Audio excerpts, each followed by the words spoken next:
이번 주 우리 랩런트들이 가이오를 통해서 반드시 붙잡아야 될 것이 있습니다. 바로 재물에 대한 소유관입니다.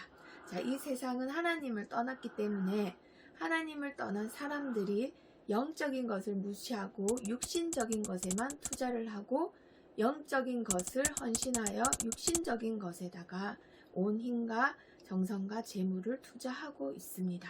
자, 그래서 많은 세상에 재물이 있지만 이 재물은 누가 주는 것인지 마치 자기 것이냐 자기가 소유 주인 것처럼 굴다가 마침내 재물이 그 사람들의 주인이 되는 물질 중심의 사단에 끌려 노예가 된 인생을 결과적으로 살게 됩니다. 자, 그런데 성경에 예수님이 이런 부분에 대해서 많은 말씀을 하고 계시는데요. 특별히 오늘은 예수님이 한 청년을 만난 이야기를 들어보겠습니다. 자, 예수님께서 제자들과 많은 무리들을 두시고 말씀을 하고 계시는 와중에 젊어서부터 벌써 엄청나게 많은 재물을 소유한 청년이 있었습니다. 이 청년이 예수님을 찾아와서 어떻게 하면 영생을 얻을 수 있겠냐고 예수님을 선생님이라고 부르며 질문을 하였습니다. 그때 예수님께서 선한 것은 하나님밖에 없는데 감히 나에게 그런 말을 하냐고 하시면서 이런 말씀을 하시죠. 생명에 들어가려면 하나님의 계명을 다 지켜야 된다. 자, 그런데 이 청년이 생각해 보니까요, 자기는 어려서부터 율법을 어긴 적이 단 한 번도 없었던 겁니다. 그래서 당당히 예수님께 말씀을 하죠. 그때 예수님께서는 다 아시고 이 말씀을 하시는 겁니다. 네가 가지고 있는 모든 소유를 다 팔아서 가난한 자들, 네 이웃들에게 나눠줘라. 자, 그런데 청년이 이 말을 듣고는 그 돈을 생각하니 어땠나요? 땀이 삐질삐질 납니다. 이 많은 돈들을 내 건데 내가 그들을 위해서 써야 된다니. 성경에는 이렇게 나와 있죠. 재물이 많음으로 이 말씀을 듣고 근심하며 가니라. 자, 이 청년은요, 하나님의 말씀보다는 세상의 육신적인 것에 물질에 마음이 더 있었습니다. 이것을 다 아시고는 예수님께서 제자들에게 이 말씀을 하시죠. 낙타가 바늘귀로 들어가는 것이 더 쉬운 일이라고, 부자가 하나님의 나라에 들어가는 것이 이렇게 불가능하다는 말씀이 아니라 어렵다라고 말씀을 하십니다. 그때 제자들이 놀라서 깜짝 놀라 이렇게 물어봅니다. 예수님, 그렇다면 누가 하나님 나라에 들어갑니까? 이때 당시 사람들은 율법을 하나도 어기지 않은 부자들이 가는 곳이 천국이라고 많이 생각했기 때문에 다들 놀랬다고 합니다. 이때 예수님은요, 사람으로는 할 수 없으되 하나님으로서는 다 하실 수 있느니라. 절대 믿을 수 없는 유대인 바리새인도 하나님이며 하실 수 있다라고 말씀하시는 겁니다. 자, 이렇게요, 수많은 사람들이 하나님을 알지 못하고 알더라도 복음을 위한 것이 아니라 자기 자신을 위해서만 돈을 씁니다. 그때 예수님이 이 말씀을 하시죠.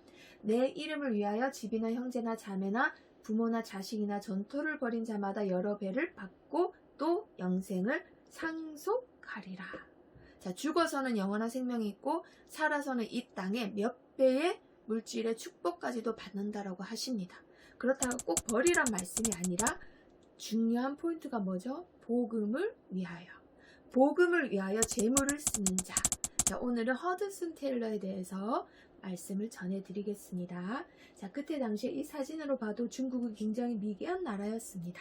그런데 어려서부터 중국 선교자를 저를 통해서 보내주세요라는 아버지의 기도와 뱃속에서부터 하나님, 이 아이는 반드시 중국 선교사가 되어야 합니다라고 한 어머니의 기도 사이에 날 때부터 중국 선교사로 태어났던 허드슨 테일러. 이 사람은요, 영국 출신의 1853년에 중국에 입국하여 약 50년을 중국에 자기의 삶을 드리고 중국에 자기의 뼈를 묻었던 선교사입니다. 그런데 이분이 굉장히 갈목한 만한 게 뭐냐? 성경의 가장 위대한 선교사 바울과 비교가 되는 정도로 업적이 대단했다라는 거예요. 체계적이고 전략적이고 그리고 굉장히 멋있는 선교를 했던 사람, 그리고 바울과 같이 팀을 이뤄서 했던 사람이 바로 허드슨 테일러입니다. 이분은요, 영국에서부터 지도를 펴고 중국 지도를 보면서 그때 당시 윌리엄 캐리라는 사람이 이렇게 배를 타고 해안선으로만 복음을 전하러 다녔습니다. 자, 근데 아프리카를 선교했던 아프리카의 아버지 데이비드 리빙스턴처럼 이 땅 안에 많은 사람이 있는데 겉으로만 다니면 아무 소용이 없다라는 걸 알았어요. 하지만 많은 사람들이 이 안에는 들어가지 않았습니다. 왜 그랬을까요? 이 안에는 정치적으로나 질병으로나 너무나 많은 것이 낙후되어 있고 어려웠기 때문에 들어갈 생각을 하질 못했습니다. 들어가더라도 평균적으로 7년만 살 수 있었기 때문에 감히 자기 목숨을 내려놓고 이 안에 들어가서 힘든 걸 알고도 들어갈 선교사님들이 없었다고 합니다. 자, 그런데 이분은요, 11개의 구역에 2명씩 팀이 돼서 보내야 되니 하나님 저에게 24명의 선교사님을 붙여주세요 라고 기도를 합니다. 자, 그런데요, 한 명도 어려운데 800명이 허드슨 테일러의 기도에 응답을 받아 하나님이 보내주시는 팀이 됩니다. 자, 이렇게 많은 선교사님들이 중국의 땅에서 많은 피를 흘리셨어요. 자, 그런데 그 선교사님들을, 그렇게 몇천 명이나 되는 선교사님들을 결국은 허드슨 테일러 선교단체에서 이렇게 물신양면으로 보호할 수 있었던 이유가 뭐냐? 하나님의 방법이 맞다면 하나님의 공급은 절대로 부족하지 않다라는 것을 붙잡고 있었기 때문입니다. 하나님께 내가 순종한다면 그 외의 모든 책임은 하나님이 지셔야 한다. 그 믿음을 갖고 있었다람이 바로 허드슨 테일러였기 때문입니다. 그리고 그 선교사님들에게도 이렇게 말을 했다고 합니다.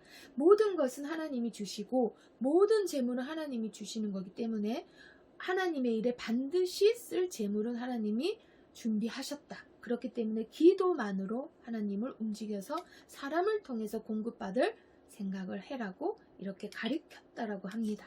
자, 그렇게 중국 선교의 아버지 허드슨 테일러는요, 어려서부터 17살부터 철저히 자기 자신을 선교사로 준비시킵니다. 언어는 물론이고 몸이 약했기 때문에 그 당시에 몸이 약하면 선교를 잘 할 수 없잖아요. 그래서 건강을 위해서 운동을 했다라고 해요. 그리고 의학으로 선교를 할 거기 때문에 교육과 의학으로 미전도 종족을 살려야 되기 때문에 의학을요 배우는데요. 자, 어떤 바쁜 의사 선생님 조수로 들어가서 자기가 직접 월세를 내며 이렇게 생활을 합니다. 어쩔 때는 하루 종일 못 먹을 때도 있고요. 어쩔 때는 월세가 밀릴 때도 있고, 어쩔 때는 동전 하나 남았는데 그 동전까지도 가난한 자를 위해서 줬을 때도 있었습니다. 자, 이렇게 자기 자신의 믿음을 스스로 단련을 시키는 일을 계속 해 나갑니다. 왜냐고요? 중국 가서는 내 마음대로 할 수 없기 때문에, 없을 때가 더 많기 때문에, 필요를 내가 채울 수 없을 때가 많기 때문에. 자, 이렇게 어려운 시기가 지나서 드디어 중국 땅에 들어갔는데요. 선교단체를 결성해서 들어간 허드슨 테일러에게 이제부터 본격적으로 하나님의 일을 할 줄 알았는데 딸이 죽게 됩니다. 그리고 그 뒤에 장남 사무엘이 죽고 그 뒤에 사랑하는 아내도 죽게 됩니다. 이 모든 것을 겪었던 허드슨 테일러, 문제가 이뿐만이 아니었습니다. 사실은 선교사님들이 허드슨 테일러의 말을 안 듣고 문제를 계속 일으키기도 하고요. 선교단체라서 계속 헌금이 유통되어야 되는데도 불구하고 헌금이 바닥날 때가 더 많았습니다. 자, 이렇게 많은 어려움 속에서도 허드슨 테일러의 믿음은 쑥쑥쑥 자라나고요. 하나님이 자신을 단련시키고 훈련시키셔서 마침내 하나님의 나라를 확장한다라는 것을 알았습니다. 그래서 동료들에게 이런 고백을 했다 하죠. 우리는 27센트의 돈과 하나님의 모든 약속을 가지고 있습니다. 자, 이렇게 해서 70명의 선교사님, 80명의 선교사님, 100명의 선교사님, 그리고 4,000파운드의 돈이 들어오게 됩니다.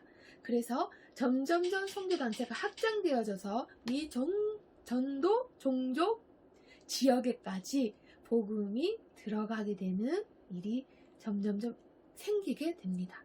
자, 그렇게 점점점 확산되어지는 가운데 1900년도에 의하단 사건이 일어나게 됩니다. 중국에서 드디어 그리스도인, 중국인 가운데서도 그리스도인들을 잡아서 죽이는 일이 생깁니다. 재판을 하고 사형을 하는 것이 아니라 아주 미개하게도 그 자리에서 사람을 잡아 죽이는 이러한 일들이 일어나게 된 것입니다. 자, 이렇게 해서 수많은 선교사님들과 수많은 선교사님 가족들, 그리고 어린 자녀들까지도 이 당시에 생명을 많이 잃게 됩니다. 순교를 하시게 되죠. 그것뿐만 아니라 개신교 안에서 순교한 중국 현지 선교사님들도 몇천 명이나 되었다고 합니다. 이 소식을 그 당시에 몸이 아파서 치료차 영국에 가 있던 허드슨 테일러가 이 소식을 듣고요. 너무나 마음이 아픈 나머지 이런 말을 했다고 합니다. 책도 읽을 수 없고 기도도 할 수도 없고 아무 생각도 할 수 없다. 하지만 하나님을 믿을 수는 있다. 하나님이 하시는 일이라는 걸 알기 때문에 더욱더 포기하지 못하고 그 나이 많고 지친 몸을 이끌고 모든 사람들이 만류하는 그 길을 또 들어갑니다. 바로 중국의 미전도 종족 지역에 들어가서 그들에게 복음을 전했던 허드슨 테일러, 그리고 많은 자녀들이 후손을 보고요. 드디어 72세에 하나님의 부르심을 받고 서천하는데요. 이때 당시에 중국인들이 허드슨 테일러의 장례식에 와서 수많은 수천 명의 사람들이 모여들고 울었다라고 합니다. 아버지라고 여겼기 때문에. 자, 결론적으로 우리가 한 사람의 영혼도 중요하지만요. 허드슨 테일러가 전략적으로 오로지 하나님께 순종하며 했던 사역이기 때문에 중국 현지의 10만 분의 1의 사람들이 그리스도인이 되는 정말 역사적인 일이 일어납니다. 자, 그래서 우리 렘넌트들 허드슨 테일러의 믿음이 거짓이 아니었기 때문에 그 밑에 자녀들까지도 이 일을 지금도 지속하고 있습니다. 자, 지금 보는 것처럼 허드슨 테일러가 이루었던, 하나님께 인도받았던 일입니다. 자, 우리 렘넌트들, 재물은 누구에게서 온다고요? 하나님에게서요. 그럼 어디에 써야 된다고요? 복음을 위하여. 그런데 그 일이 하나님의 방법과 하나님의 뜻이 맞다면 반드시 부족함이 없습니다. 그것이 바로 빛의 경제입니다. 어둠 속일수록 더욱더 빛이 발하는 빛처럼 불신자 경제, 흑암 경제, 불경기 속에서 더욱더 빛을 발하는 빛의 경제 주역으로 우리 렘넌트들이 부름받았습니다. 그렇게 부름받은 사람 중에 성경 속 인물이 있는데요. 바로 가이오입니다. 다음 영상은 바로 가이오에 대해서 말씀을 전하겠습니다. 그렇다면 바이바이.